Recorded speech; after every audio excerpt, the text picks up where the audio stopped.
tarde, ouvintes! Está no ar o programa Viver Bem Guaíba, seu espaço semanal para conversar sobre saúde, qualidade de vida e informação de credibilidade.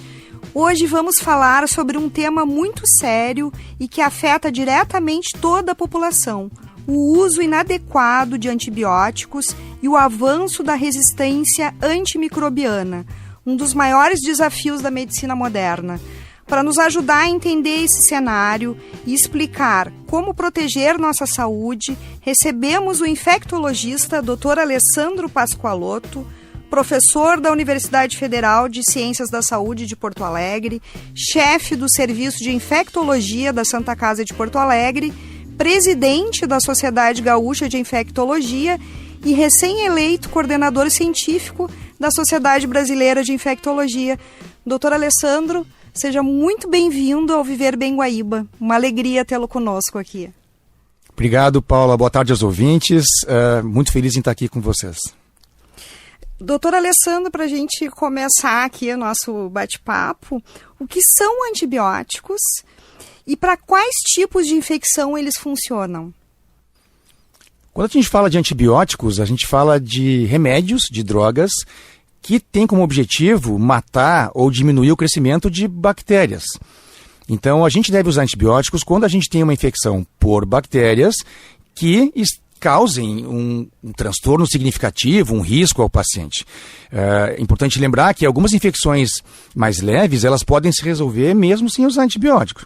Mas os antibióticos estão aí para matar as bactérias. Perfeito. Até como vírus, como gripes e resfriados, isso não é indicado. As pessoas acham que tomando antibiótico vão... Exatamente. Antibióticos não são para qualquer infecção.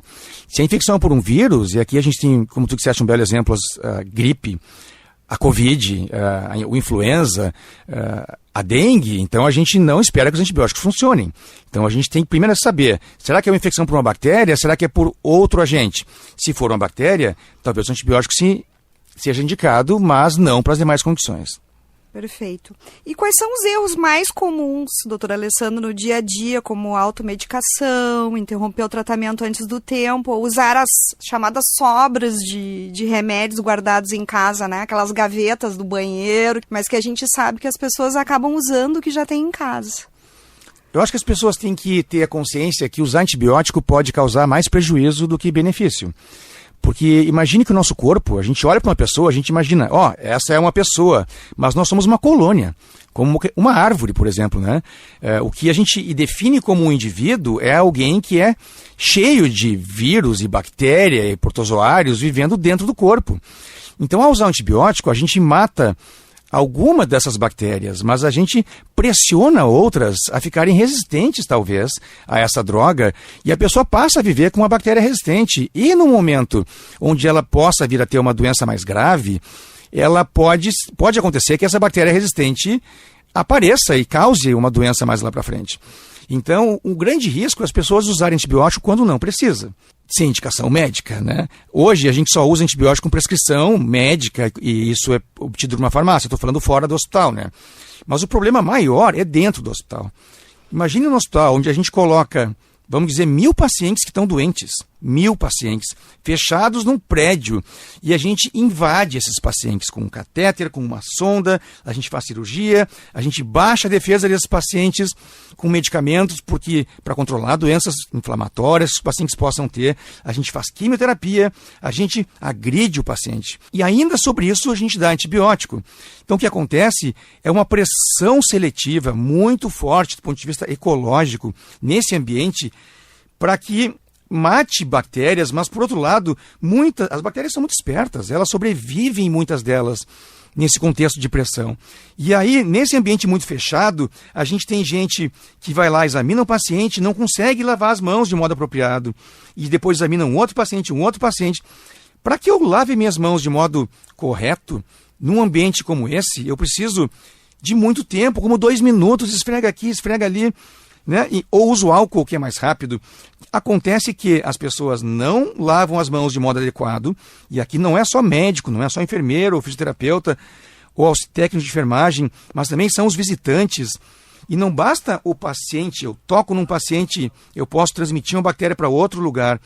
mas em volta da cama, na porta, na pia, o ambiente é todo contaminado, a gente não enxerga. Então, como resultado de um local que está com muito uso de antibiótico, tem muita bactéria multiresistente e a gente vai levando pelas mãos de um paciente para outro. E às vezes um paciente que entra para fazer uma cirurgiazinha limpa, que não devia ter nenhum problema, ele se infecta por uma bactéria que é resistente a quase todos os antibióticos. E esse cenário é assustador e muito perigoso. E pode ser fatal, né? E pode ser fatal. Eu não falo aqui de um antibiótico, eu estou falando do cenário mundial.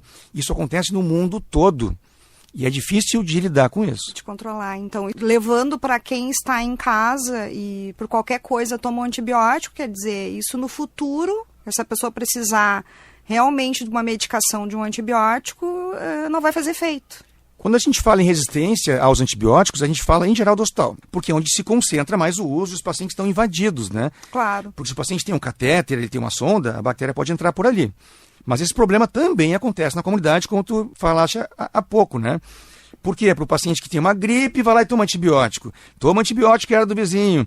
E ainda, toma na dose errada, toma pelo período errado, por mais tempo do que deveria. Então, já na comunidade existe uma pressão sobre as bactérias. Então, é muito importante um programa como esse teu aqui, para que as pessoas se deem conta da responsabilidade que elas têm sobre elas próprias, para que elas não criem dentro de si mesmas, né, um ambiente onde as bactérias fiquem resistentes.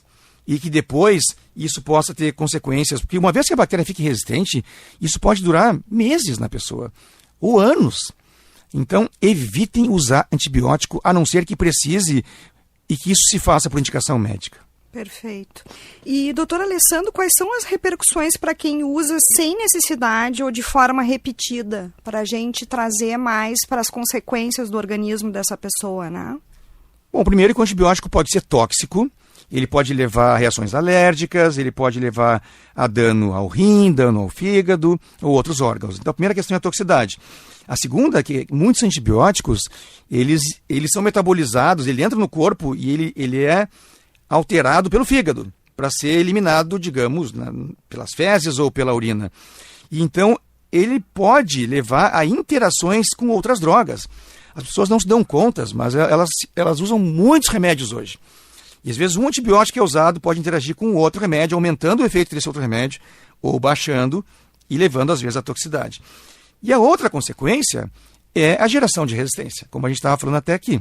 Então, eu preciso matar, se eu tenho uma infecção por uma bactéria, eu tenho que matar só aquela bactéria, vamos dizer que é a vilã, e não um monte de bactérias outras que estão no meu corpo, porque, de novo, o nosso corpo é uma colônia, e essas bactérias que nós temos dentro do nosso intestino e na pele, elas vivem em paz, em harmonia, em equilíbrio. Isso é importante destacar. É uma questão ecológica. Assim como a gente tem que manter a diversidade no meio ambiente, a gente tem que manter a diversidade ecológica dentro do nosso corpo. Perfeito. E, doutor Alessandro, a Organização Mundial da Saúde já coloca a resistência antimicrobiana entre as maiores ameaças à saúde. Como é que o Brasil está enfrentando esse problema? A gente está em uma situação preocupante? Como é que tu podes avaliar esse cenário hoje?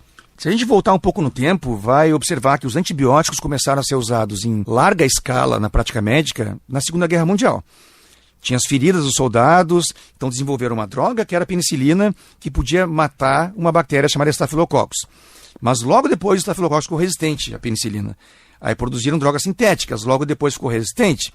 E aí veio outra droga. E hoje a gente tem outras bactérias, muitas, que são resistentes a tudo. Que não tem mais droga para tratar. Que coisa. O que a gente faz hoje no ambiente do hospital, muitas vezes é usar drogas lá dos anos 60.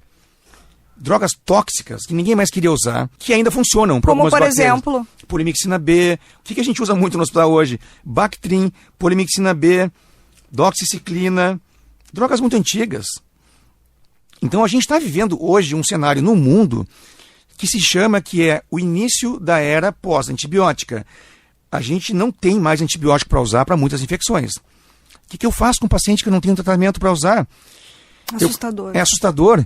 Eu não posso botar fogo no paciente porque eu mato a bactéria e mato o paciente também. Não ponho numa autoclave. Então, o que eu faço? Eu uso drogas muito antigas, que ainda retêm alguma atividade, ou eu começo a me basear em estudos, por exemplo, não mais em estudos clínicos grandes, randomizados, que mostraram que uma droga é melhor do que outra, mas sim em estudos feitos numa placa, que mostraram que na placa 2 drogas combinadas, elas funcionam melhor do que uma.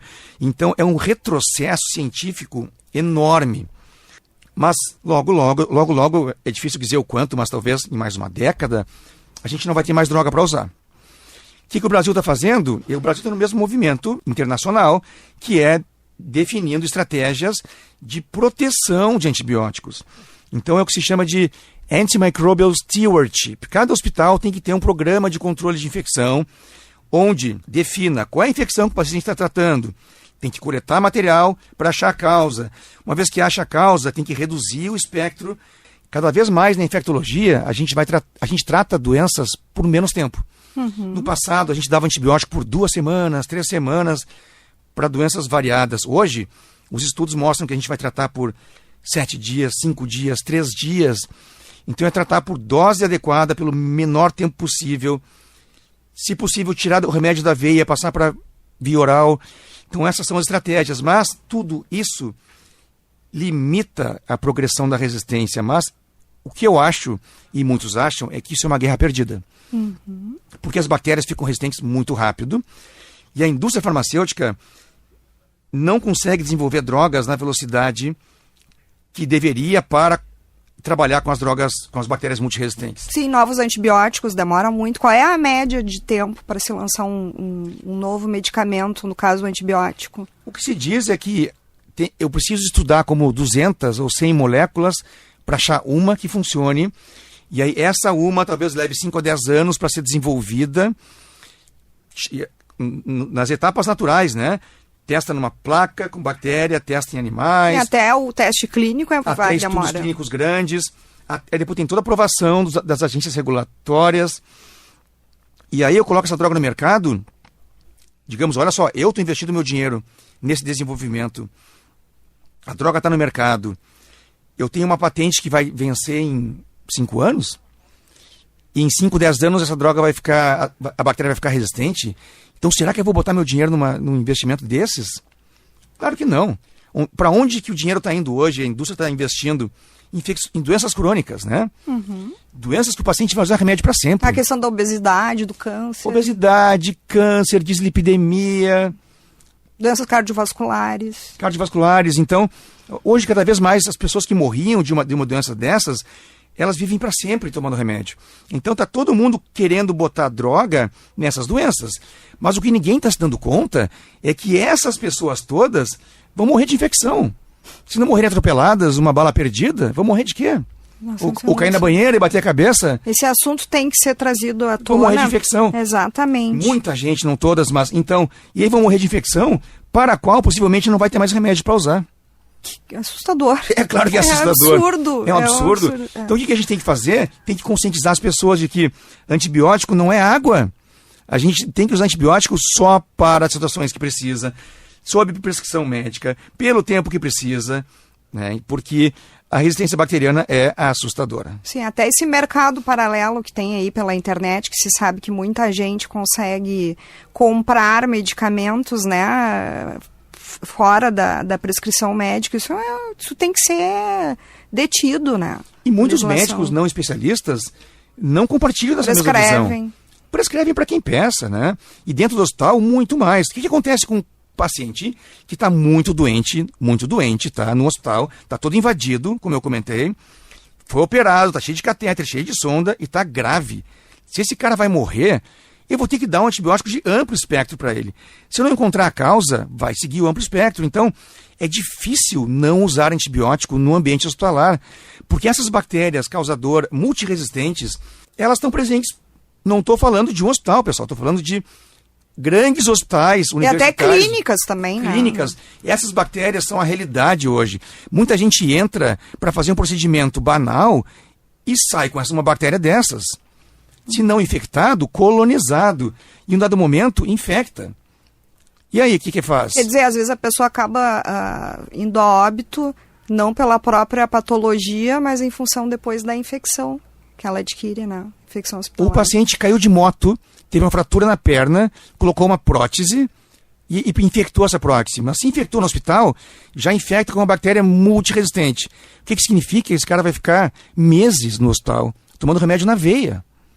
Porque não existe opção de terapia oral para essas bactérias multiresistentes. Por sorte, ele conseguiu um antibiótico que dá na veia. E algumas poucas drogas ainda funcionam para bactérias multiresistentes, mas são muito caras e muitas delas não foram aprovadas pela Anvisa ainda. A realidade é que, possivelmente, até para essas drogas, as bactérias ficarão resistentes em curto ou médio prazo.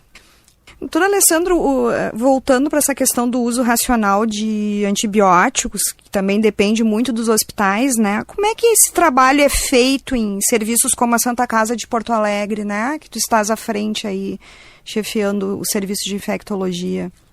A Santa Casa, assim como muitos hospitais, tem um programa de controle de infecção, um serviço de controle de infecção. E esse serviço organiza essas estratégias, né? Desde higienização das mãos, esterilização de materiais, vigilância eventual de surtos dentro do hospital e políticas de uso de drogas. Isso é uma normativa da Anvisa, isso tem que existir. E existe na Santa Casa, assim como em outros hospitais. Mas a despeito disso, a resistência cresce e cresce muito. Não só na Santa Casa, é claro, em todos os hospitais. A Santa Casa, né? Como um hospital mais moderno, ela dispõe de recursos para identificar essas bactérias de modo rápido e saber se elas são sensíveis ou não às drogas. Mas nem todo hospital tem isso. Então, muita gente está num cenário onde isso acontece e nem é percebido. Então, de novo, o cenário é muito preocupante em todo o estado, em todo o Brasil, em todo o mundo. Perfeito. E quais atitudes simples cada pessoa pode adotar para evitar a resistência antimicrobiana, né? Por exemplo, trazer essa orientação prática para as pessoas, para os nossos ouvintes aqui. Em casa, eu acho que a grande atitude que as pessoas podem ter é desenvolver a consciência de que não deve usar antibiótico. E a lavagem de mãos, quando vai visitar também um paciente que está hospitalizado, eu acho que é importante. Às vezes a pessoa fica até chateada que não pode entrar todas as pessoas da família para visitar um paciente, mas olha o que tem por trás disso, né? Eu digo, não deve usar antibiótico sem uma recomendação expressa de um médico, digamos assim, tá? E além disso, como você está dizendo, claro, higiene das mãos, evitar ficar tocando em tudo. E tocar em tudo não é tocar só no paciente, é tocar nas superfícies. Na cama, em itens que tem perto. E aí higieniza as mãos. Ou lava, ou usa o álcool. Espera que ele evapore e está tudo bem. Existe um conceito meio higiênico, assim, de que a gente tem que eliminar as bactérias do nosso corpo. E olha como é que é hoje. Hoje a gente não tem um sabonete que não tenha antisséptico, uma pasta de dente que não tenha antisséptico. Exatamente. E me lembro agora, isso como era na Inglaterra, existe cada vez mais as pessoas, elas têm menos infecções, pensando em crianças aqui, tá? E elas têm mais doenças alérgicas. Porque elas são limpinhas demais, sabe? Tipo, não são expostas ao meio ambiente. Os pais não deixam mais a criança brincar na terra, né? Eu sou da época que eu brincava na areia, no barro. Porque acham que isso é risco. Isso não é grande risco. Né? E a gente modificou a nossa prática em relação ao meio ambiente, sabe? Achando que o meio ambiente é nocivo. Nocivo é um antibiótico. Exatamente. Em relação à tecnologia que está avançando rapidamente, como é que a inteligência artificial pode ajudar no combate ao uso inadequado de antibióticos e na prevenção da resistência antimicrobiana? Ela já está presente hoje nos hospitais ou ainda é algo mais para o futuro, porque as pessoas acham que a inteligência artificial vai resolver tudo? É uma excelente pergunta e difícil de responder. Eu vejo a inteligência artificial pode nos ajudar a identificar, por exemplo, o paciente que está indo muito mal. Né, com alguns pequenos sinais de que, olha, esse paciente está piorando e ali eu preciso ser mais agressivo. Mas não responde bem a tua pergunta. Acho que muita gente acredita, e deve acontecer no futuro, que a IA nos ajude a desenvolver moléculas, uma proteína, um novo antibiótico com base em um novo alvo, um alvo ainda não usado, que talvez ele atue numa bactéria que é resistente aos antibióticos que atuavam até então num outro alvo. Ela pode ajudar a predizer quem tem uma doença viral ou uma doença bacteriana. Imagina, tu chega no hospital com um familiar teu e num computador tu responde de uma série de perguntas e a IA já te diz alta chance disso, daquilo, faça tal exame. Então eu acho que ela vai ajudar nessas predições, a orientar as condutas. Agora, no desenvolvimento de moléculas, é possível, muito possível. Mas, de novo, essas moléculas, não posso colocar no paciente um medicamento que não foi testado. Claro. Que eu não sei se é tóxico, que eu não sei se causa problemas, se ele é eficaz, se ele funciona melhor do que o antibiótico que eu já tenho como comparação. Então, acho que eu diria, em resumo, o que eu falei aqui, que é uma ferramenta muito promissora, mas ainda não foi aplicada dentro do seu potencial. Eu acho que o cenário ainda volta ao que dizia antes, ele segue sendo muito preocupante. E, de novo, tu começaste dizendo isso no teu programa, a resistência bacteriana é um dos grandes problemas de saúde pública para esses anos que virão. E a gente já está, segundo muitos, vivendo o início da era pós-antibiótica, era na qual os antibióticos perderam sua eficácia. E aí, claro, se eu não tenho antibiótico, o que eu vou fazer? Eu vou apostar mais na cirurgia. Verdade. Drenar, tirar um abscesso, amputar um membro que está com uma infecção. Vejam que como a gente está evoluindo para um cenário ruim. Um cenário muito ruim, né? E isso, desculpa, mas isso eu acho que tem que ser discutido, como aqui a gente está discutindo, tem que ir para os fóruns médicos, tem que chegar nos tomadores de decisão. Eu acho que a gente tem que conscientizar de modo mais ostensivo a população. E trazer a população para esse debate, né? Doutor Alessandro, para finalizar nossa entrevista, a gente vai voltar a conversar em outros momentos aqui, porque é crucial tratar desse tema. Ainda é possível frear resistência antimicrobiana, né? O que a ciência tem feito e qual o papel de cada um de nós nessa luta? Olha, frear no sentido de desacelerar, talvez, mas ela está tão acelerada que eu acho que, eu não sei se vai mudar alguma coisa, sinceramente. Porque assim, o que aconteceu? Eu estava te falando da Segunda Guerra Mundial, do Staphylococcus, que foi ficando resistente. Aí tem um grupo de bactérias chamado de bacilos gram-negativos, que são bactérias que vivem no intestino. E na última década, nossa, elas começaram a ficar muito resistentes. E os antibióticos foram queimados em ampla escala, assim. O que a gente vê hoje? Hoje a gente vê bacilos gram-negativos resistentes a tudo. A tudo, não é assim resistente a um ou dois antibióticos. A gente vê Clostridium. Clostridium é uma bactéria boba que pode viver no nosso intestino, especialmente em quem está no hospital. Mas se a gente tomar antibiótico, ela esporula, ela forma, vamos dizer que ela forma um cisto, assim, né? E ela causa diarreia no paciente. E ela vai para o meio ambiente, ela não sai mais. Nossa. Se passa álcool, ela não sai nem com álcool. E aí ela causa surtos no hospital.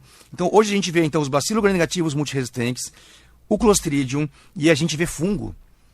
Fungos que vivem também no nosso corpo, que começaram a causar infecção em quem tem o catéter. Todo mundo tem um catéter no hospital. É verdade. Ou quem é operado e quem usa antibiótico. Então a gente está começando a ver o evento adverso do sucesso da medicina. Quer dizer, a gente fez os pacientes viverem mais, a gente foi matando bactéria e controlando doenças, e agora, plim, plim, plim, começaram a surgir esses agentes devastadores e cada vez com menos tratamento. Então, o que a gente pode fazer? Se conscientizar, não usar antibióticos sem necessidade, mas isso vale, eu estou falando aqui para as pessoas que estão em casa, mas entendam que o grande problema é dentro dos hospitais. E aí, eu acho que todo o conceito está errado. Como é que a gente pode botar 1.000, 2.000 pessoas dentro de um prédio, ou de alguns prédios, de novo, baixar a defesa das pessoas, encher elas de procedimentos invasivos, catéter, cirurgia, etc., antibiótico, e botar um monte de pessoas estressadas trabalhando, que não conseguem lavar as mãos direito? Tem tudo para dar errado. Exato. A gente tem cada vez mais tirar as pessoas de dentro do hospital. O hospital é um ambiente nocivo. As pessoas têm que ir para casa. E aí, claro, o sistema de saúde tem que ser repensado. A gente tem que tratar com antibiótico que seja. Claro, uma cirurgia não vai conseguir fazer em casa. Mas tira o cara do hospital. Trabalhar muito com prevenção, né? Deshospitalização. Deshospitalização. Os pagadores aqui, os convênios, o sistema de saúde tem que remunerar os hospitais. Não por quão bonitinho o hospital é, tem que remunerar por quão eficiente o hospital é em deshospitalizar com sucesso os seus pacientes.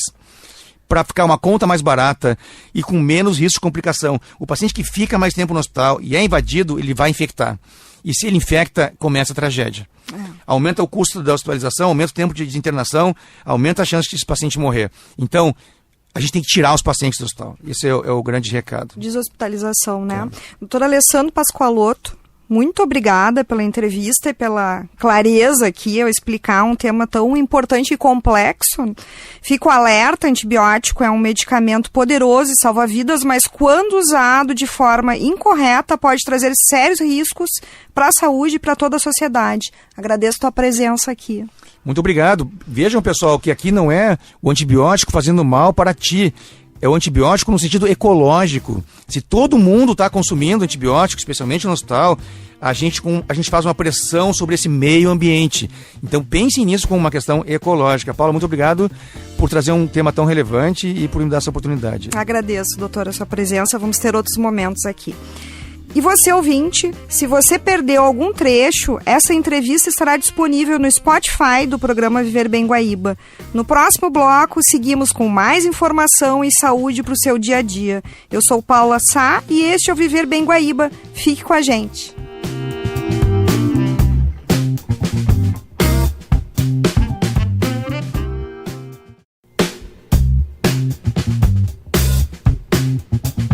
Estamos de volta com o segundo bloco do Viver Bem Guaíba e agora vamos falar sobre um assunto que literalmente salva vidas todos os dias. No mês de dezembro e durante o período de férias, os bancos de sangue de todo o país enfrentam uma queda preocupante nas doações. E no Hospital de Pronto-Socorro de Porto Alegre, que atende casos de alta complexidade e emergência, essa redução pode colocar muitas vidas em risco. Para explicar a situação, esclarecer dúvidas e orientar quem deseja ajudar, eu converso agora com a enfermeira Cristina Fiorini, do Hospital Pronto-Socorro de Porto Alegre, especialista em banco de sangue e terapia infusional pela Unileia, com mestrado em Saúde da Criança e do Adolescente pela Faculdade de Medicina da Universidade Federal do Rio Grande do Sul. Cristina, muito obrigada pela tua presença. Seja muito bem-vinda ao Viver Bem Guaíba. Obrigada, Paula. Para a gente começar aqui, Cristina, no final de ano sempre vemos os estoques de sangue despencarem, né? As pessoas entram em período de férias, viajam, mudam a rotina e naturalmente doam menos.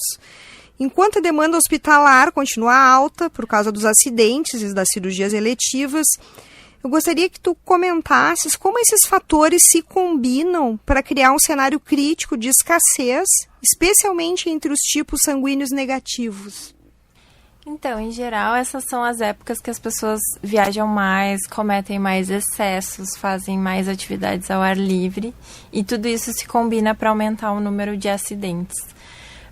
Então, épocas de final de ano, carnaval, são os períodos mais críticos, porque aumenta a demanda pelo uso de sangue e diminui muito as doações de sangue. Nesses momentos é quando a gente costuma fazer esses apelos na mídia para chamar mais doadores. A gente sabe que todos os tipos sanguíneos são bem-vindos, a gente utiliza todos, mas os tipos O positivo e O negativo são os mais utilizados nos casos de extrema urgência, que é o nosso caso lá no HPS. A todo tempo, né, Cristina? O Hospital de Pronto-Socorro é referência em atendimento de urgência e alta complexidade, né? Que tipo de situações do dia a dia tornam o estoque de sangue tão essencial para o hospital? As transfusões, elas são necessárias para os pacientes que sofrem fraturas expostas, queimaduras, que sofrem acidente de moto, de carro e todas as outras situações que acabam levando a uma perda rápida de sangue. Então, a gente também é um hospital com um forte perfil cirúrgico e para toda cirurgia é necessário ter uma reserva de sangue já separada para aquele paciente, para garantir que a cirurgia vai ser segura, que o paciente vai ficar bem depois do procedimento. Tem uma média, assim, da demanda que se tem por mês ou por dia? A gente tem uma média de 300 a 400 transfusões por mês no HPS. É bastante. É bastante. E principalmente no final de ano, o HPS reforça esse pedido urgente por doadores, principalmente dos tipos O positivo e O negativo, Por que esses tipos sanguíneos são tão importantes e tão necessários nas emergências de modo geral? É muito comum que o paciente chegue no HPS numa situação de muita gravidade, com uma perda maciça de sangue. E nesse momento a gente não tem tempo para descobrir o tipo sanguíneo da pessoa. Então, a gente é obrigado a utilizar os tipos O positivo e O negativo. O positivo para homens, O negativo para mulheres e crianças. Enquanto a equipe da emergência vai estabilizando esse paciente, faz o atendimento inicial, a gente daí consegue coletar uma amostra, fazer a tipagem e daí poder transfundir o tipo sanguíneo da pessoa. Mas, inicialmente, a gente acaba usando bastante O positivo e O negativo, porque é o perfil do nosso atendimento mesmo. Uhum. Por isso que a gente faz apelos com um tempo de antecedência, né? Para dar o tempo da gente poder analisar esse sangue, ver se é seguro fracionar, ter ele pronto e também porque ele tem um tempo de validade. Então, o concentrado de hemácias, que é o que a gente mais usa para repor perda sanguínea, ele tem uma validade de 35 dias. E até a gente estava falando, né, que não adiantaria todo mundo vir doar e daí a gente sair para as férias, porque a gente ia ter validade de 35 dias. E por isso que a gente precisa que as pessoas sempre estejam nesse fluxo de voltar e doar de novo. Quer dizer, seja um doador contínuo, né? O regular, que a gente chama. O regular, que é de quanto em quanto tempo, assim, que a pessoa pode doar? Qual é a periodicidade? Para os homens, de 2 em 2 meses, né, 60 dias. Mas tem um máximo, né, de segurança, que é 4 doações no período de 1 ano. E as mulheres, de 3 em 3 meses e 3 doações por ano. Então, tem que se atentar um pouquinho para esses intervalos, porque precisa ser seguro para o doador. Mas também, quem é doador de carteirinha costuma já cuidar o tempo, e daí já a gente não precisa nem chamar. E o próprio banco de sangue entra em contato também com essas pessoas que já fazem essa doação periódica, né? Sim, os doadores que nos permitem, né, a gente entra em contato e a gente convida para vir doar. E tem várias pessoas que chegam lá já dizendo, vocês me chamaram, eu vim. Então, o HPS tem esse apelo, assim, na cabeça do porto-alegrense da sua importância e a solidariedade também. Já está no DNA, né, do porto-alegrense, ninguém está livre de precisar, né, um ente querido, um familiar. Importante dizer que tem muitas crianças sendo atendidas. Muitas. O HPS tem uma UTI de trauma pediátrico que é referência, assim, ela é inigualável, salva vidas de crianças. É impressionante, assim, tenho muita admiração pela equipe. E essas crianças também acabam chegando em situações muito graves e são salvas por essas doações. E pessoas de todo o estado, né? Importante destacar. O HPS atende pacientes de todo o estado, então, além da importância para Porto Alegre, eu acredito que a população já tenha essa ideia, assim, de que tem um comprometimento maior por ter esse peso do HPS de atender o Rio Grande do Sul inteiro. Verdade. E voltando um pouquinho para os critérios aqui, requisitos básicos para doação, o que esse doador, esse possível doador, precisa cumprir dentro desse protocolo? Quem pode doar sangue é quem está bem de saúde, em primeiro lugar. A pessoa não pode ter nenhuma doença grave ou que possa ser transmitida pelo sangue. E ele precisa ter entre 16 e 69 anos. Para menores de 18 anos, o doador precisa vir acompanhado de um responsável legal que vai autorizar essa doação. E os maiores de 60 anos já precisam ter doado alguma vez na vida antes dos 60 para poder continuar doando. Perfeito. Tem uma faixa etária que é mais frequente dos doadores? A gente vê entre 30 e 40 anos, eu acho que é a faixa etária que mais se mobiliza. E, além disso, a gente precisa também lembrar que as pessoas têm que ter no mínimo 50 quilos, ter dormido bem à noite e, de preferência, não ir doar em jejum, mas se vier em jejum, a gente oferece um lanchinho antes também. Olha só, que bacana. E outra questão importante destacar é a importância da pessoa tomar água, né? Com se certeza. Hidratar. Faz toda a diferença. Assim, a pessoa precisa se hidratar nas 24 horas antes da doação, beber mais água do que ela está acostumada, porque a doação dela vai ser outra, assim, ela vai se sentir plena, ela não vai sentir nenhuma intercorrência porque ela vai estar bem hidratada. Exato. E além disso, após a doação, nas próximas 24 horas também tem que beber bastante água para repor. Tem muito aquele mito, né? Vou doar até para fazer um exame de sangue, né? Não preciso, vou parar de tomar água. Não, é importante, a pessoa tem que estar hidratada. Uhum. Né? E agora uma dúvida comum. Quem já teve Covid-19, né? Tomou vacina recentemente ou está usando medicação, pode ser um doador de sangue? Depende. Quem teve Covid precisa aguardar pelo menos 10 dias até, assim, a partir do momento que está plenamente recuperado da infecção respiratória. Sobre vacina, depende do tipo de vacina, mas a maioria em torno de 7 dias. Quem tiver com dúvida, o doador pode colocar vacina tal, doação de sangue, na pesquisa da internet, que essas informações são bem precisas na internet. Então, qualquer dúvida, medicação tal, doação de sangue, costuma vir a informação bem adequada sobre isso e já esclarece um pouco. Porque no caso do uso de medicamentos, são muitos medicamentos. Alguns impedem, alguns dependem. Então, a pessoa também, às vezes, acaba tirando essa dúvida com a gente chegando lá. Mas, para não perder a viagem, né, pode ou nos perguntar pelo WhatsApp, que a gente sempre procura responder, mas também pode usar esse recurso de perguntar na internet, que as informações são bem fidedignas. Até é importante a gente já destacar o telefone do WhatsApp. Eu tenho aqui que é o 51 3289 7658. Isso, perfeito. Pode ser ligação e pode ser WhatsApp também, que a gente está disponível aí no horário comercial, com certeza a gente responde. Maravilha. Cristina, algumas pessoas têm medo de doar, por acharem que pode afinar o sangue, entre aspas, né, ou fazer mal. Eu gostaria que tu reforçasse o quanto é seguro doar sangue. E o que o doador pode esperar durante o procedimento de doação? Doar sangue é um dos procedimentos mais seguros e bem regulamentados que nós temos no ambiente assim, hospitalar ou de saúde. Porque o doador ele é acompanhado o tempo todo por profissionais que são capacitados para aquela atividade, que seguem esses protocolos que são bem rígidos, e todo o nosso espaço físico ele é equipado para atender imediatamente qualquer mal-estar que a pessoa pode sentir. Não é comum, mas principalmente na primeira doação, a pessoa costuma estar mais nervosa, não sabe bem o que esperar, às vezes um pouco impressionada.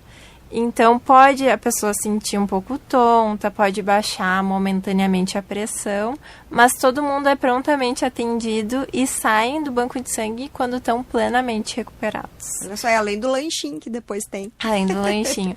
E assim, a doação, ela só poderia fazer mal para uma pessoa que não poderia doar em primeiro lugar. Então, pessoas que não preenchem esses critérios que a gente tem de segurança. Então, por isso que a nossa triagem, às vezes a entrevista costuma ser bem criteriosa e às vezes as pessoas saem um pouco chateadas. Poxa, fui impedido de doar, queria tanto ajudar, né? Mas é que cada critério, ele tem um motivo importante, que é para proteger tanto quem está doando e também quem vai receber, que são pessoas que estão muito doentes, pessoas que estão feridas, né? Claro. Então, todo esse processo de triagem, ele é criterioso, mas ele é muito necessário para proteger todo mundo que está envolvido. E quais são os principais critérios, Cristina, para a gente aproveitar aqui o embalo dessa questão que a gente está abordando? Então, é principalmente a pessoa estar bem de saúde, não ter nenhuma doença grave, não estar usando nenhum medicamento que também pudesse tanto interferir na saúde daquela pessoa que está doando, quanto principalmente do receptor, que a gente chama, né? E também a pessoa não pode estar com anemia, por exemplo. A gente faz uma triagem hematológica ali prévia para ter uma noção se o nível de hemoglobina da pessoa está no nível que é seguro, que aquele sangue não vai fazer falta para ela.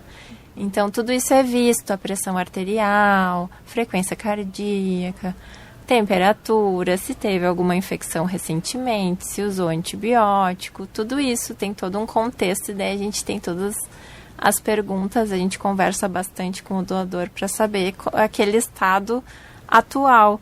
E não significa que se a pessoa foi impedida aquele dia que ela nunca mais vai poder doar, né? Perfeito. Tem um período, às vezes, que Exato. precisa de dar de intervalo, se cuidar um pouquinho mais. Já me aconteceu de eu estar um pouquinho anêmica, daí me orientaram para eu comer mais alimentos com ferro, depois eu fiquei bem e voltei a doar. Acaba sendo um estímulo também Também pessoa para se cuidar. Exatamente. Muita gente não imagina que uma única doação pode ajudar várias pessoas. Como é que o sangue doado é utilizado dentro do hospital? Quais são os componentes que são separados e para que servem? A gente costuma dizer que uma doação pode salvar até 4 vidas, né? Porque o que acontece? Ocorre o fracionamento dessa bolsa em 4 hemocomponentes, que é o concentrado de hemácias, as plaquetas, o plasma e o crioprecipitado. O que são esses componentes, né? O concentrado de hemácias é aquela bolsinha que a gente está acostumado a ver, bem vermelhinha, que é para tratar as anemias, os sangramentos agudos, que é o caso do trauma, que é o nosso perfil, e das cirurgias. É o que a gente mais utiliza no HPS. O plasma ele vai repor fatores de coagulação, que também acontece de perder quando tu sangra muito, então a gente também usa bastante. E as plaquetas são muito importantes no caso de sangramento. Elas fazem aquele tampão, né, se agregam e fazem um tampão para fechar aquele protetor, né, para estancar. E a gente também utiliza bastante. O crioprecipitado é um pouco menos utilizado porque ele é bem específico. Ele serve para alguns casos de hemorragia bem direcionadas, assim, quando tem algum distúrbio de coagulação. Então, a gente também tem no nosso estoque, porque pode acontecer, mas a gente utiliza menos. E esse fracionamento ele é super importante, porque a gente acaba podendo dar exatamente o que o paciente precisa naquele momento. Ele não precisa receber tudo, ele pode precisar só de um hemocomponente. Olha só. E também a gente utiliza melhor cada parte do sangue. A gente, né, pode ajudar 4 pessoas, não desperdiça e também não coloca coisa a mais que o paciente também não está precisando. Nossa, maravilha. E eu acho que é importante destacar também que outros hospitais também podem receber quando há sobra, né? Isso. Cada vez mais, quem nos atende, nos socorre sempre é o Hemocentro, que faz um trabalho excepcional em relação à gestão do sangue, todo esse fracionamento, as sorologias. Eles têm equipamentos agora de ponta, receberam há pouco tempo, fazem um trabalho excepcional mesmo, a gente é super fã deles. E eles fazem esse gerenciamento, eles atendem muitas agências transfusionais aqui do Rio Grande do Sul, de várias cidades. Para suprir todos os hospitais. Para poder ajudar muitos locais, assim. Então, eles fazem uma gestão super inteligente e, de vez em quando, a gente também faz algumas parcerias com alguns hospitais próximos e faz empréstimos, trocas de bolsas e, assim, a gente vai organizando nossos estoques para não ter desperdício. Perfeito. E a equipe de vocês, como é que ela é formada lá no HPS? A gente tem médicos hemoterapeutas, 24 horas. A gente tem eu como enfermeira e vários técnicos de enfermagem que são capacitados e habilitados para trabalhar em banco de sangue. Então, eles têm essa formação, esse treinamento. E são pessoas muito experientes, muito competentes, que eu tenho muito orgulho de trabalhar e muita admiração pelo trabalho que é realizado. Também é um trabalho muito específico, muito técnico e muito crítico, assim, que precisa seguir muitos protocolos, precisa de muita atenção. Então, a gente tem pessoas incríveis, muito capacitadas e muito comprometidas com os nossos pacientes lá no Banco de Sangue. E, enfermeira Cristina, para quem já está nos ouvindo e quer ajudar, tá? Como é que funciona o processo de doação? Ela precisa agendar? Como é que é feito esse passo a passo, né? Ela procura o banco de sangue? Quais são os horários de atendimento? A gente atende de segunda a sexta, das 8 da manhã até o meio-dia. E quem quiser, quem estiver passando pelo HPS, é só estar com o documento de identidade com foto, pode ser físico ou digital. e pode vir, a gente recebe. Mas quem quiser se planejar com um pouco de antecedência pode agendar, porque isso nos ajuda a estimar o número de doadores do nosso dia. E a gente é um serviço até pequenininho, a gente consegue atender até 20 pessoas por dia. Então, a gente infelizmente já teve que... A gente chegou no nosso limite de um dia de capacidade e precisou dizer que a gente não conseguia atender mais ninguém. Então, naquele momento. E a gente detesta fazer isso, por isso que a gente prefere o agendamento, mas a gente também busca atender todo mundo que nos procura espontaneamente, porque a gente sabe da importância, do peso, o tempo que essa pessoa está dispondo, né, para vir nos ajudar. Então, a gente atende, sim, demanda espontânea, mas se quiser agendar, a gente tem o WhatsApp, que é o 3289-7658. Repetindo aqui de novo, 3289-7658, WhatsApp. Doações acontecem na Venâncio Aires, 116, no segundo andar. Isso, 1116. 1116. Segundo andar. Tem uma entradinha, assim, não é aquela entrada principal do HPS, é do lado. E é só se identificar na portaria, dizer que vai no banco de sangue e tá com o documento de identidade. Perfeito. De segunda a sexta-feira, das 8 da manhã ao meio-dia, né? Exatamente. Cristina, em novembro, o HPS realizou uma campanha especial, que a gente acompanhou aí nas mídias também, e foi muito bonita, junto com a Cruz Vermelha. Essas campanhas fazem a diferença realmente no estoque, no aumento dos estoques de sangue? Como é que a população pode apoiar mais iniciativas como essa durante o ano, todo o ano, né? Que é importante que seja feito. Essas campanhas que têm parcerias com grupos de pessoas solidárias são muito importantes para a gente, fazem muita diferença. Tanto porque essas pessoas naturalmente já têm um senso de solidariedade muito grande, já têm uma disponibilidade muito grande de nos auxiliar, costumam vir com regularidade, o que faz toda a diferença. E são pessoas conscientes da importância de estar bem de saúde para doar sangue. Então a gente precisa de pessoas assim, pessoas que entendem a necessidade e que também doam com frequência. A gente fala que o sangue testado com frequência é o sangue mais seguro que existe. Então, é desse doador que a gente precisa. Aquele que é fidelizado, que doa regularmente. E essas campanhas, elas trazem mais visibilidade para a nossa causa. Acabam atingindo mais pessoas que acabam vendo, se mobilizando, gostam, entendem melhor, acabam procurando, falando para outras pessoas, compartilhando. E daí... Então, pegam gosto por fazer essa boa ação, né? E ficam tocadas, querem contribuir, querem multiplicar. As redes sociais nos ajudam muito, a gente vê que tem um efeito cascata. Quanto mais as pessoas compartilham, mais pessoas elas atingem. A gente vê um aumento bem significativo na procura por doar sangue. E tem muita gente que não pode doar por algum problema de saúde, né? E fica se perguntando como que eu posso ajudar, mas também podem nos ajudar, seja informando alguém, seja compartilhando essa nossa necessidade de manter os estoques mais reforçados, né? Seja convidando alguém para ir. Então, qualquer mobilização nesse sentido nos ajuda muito. Guaibeiros aí, que eu sei que são doadores frequentes lá no HPS. A enfermeira Cristina aqui frisando a importância de continuarem ativos, né?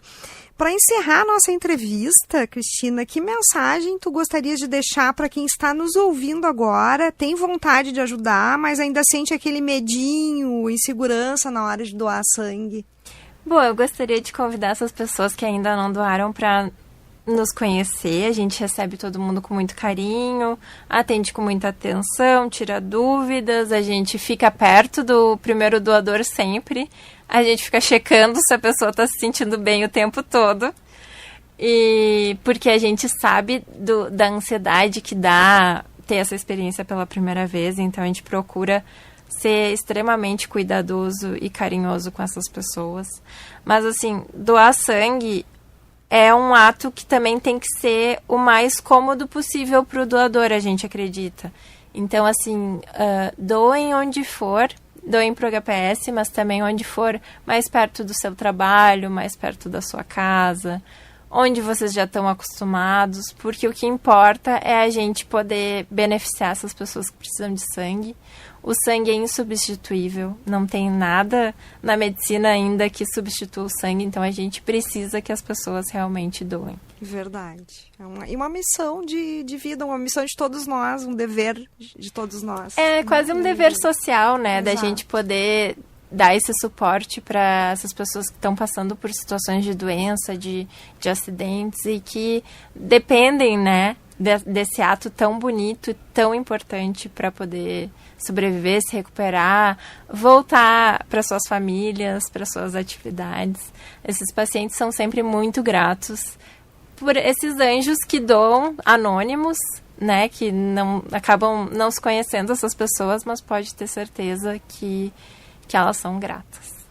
Cristina, muito obrigada por todas essas informações aqui que são imprescindíveis e pela dedicação ao Banco de Sangue do Hospital de Pronto-Socorro de Porto Alegre.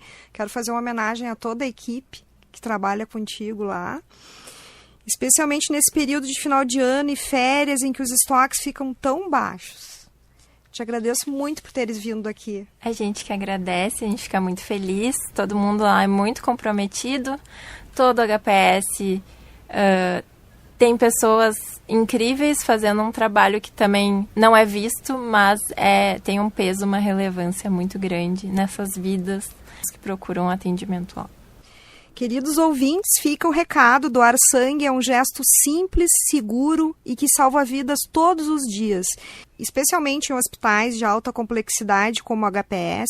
Se você puder doar, faça a diferença. Os tipos O positivo e O negativo são os mais urgentes neste momento.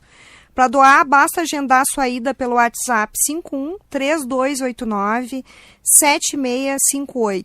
O banco de sangue fica no segundo andar do HPS, no Largo Teodoro Herzl, do bairro Bonfim. Viver Bem Guaíba segue com a sua missão de levar informação e saúde para o seu dia a dia. Até semana que vem e obrigada pela sua audiência. Na mesa de áudio, Jefferson Gomes, na técnica, Luciano Vargas, produção e apresentação de Paula Sá, gerência de jornalismo e esporte, Rafael Sequim e direção geral de Claudinei Girotti.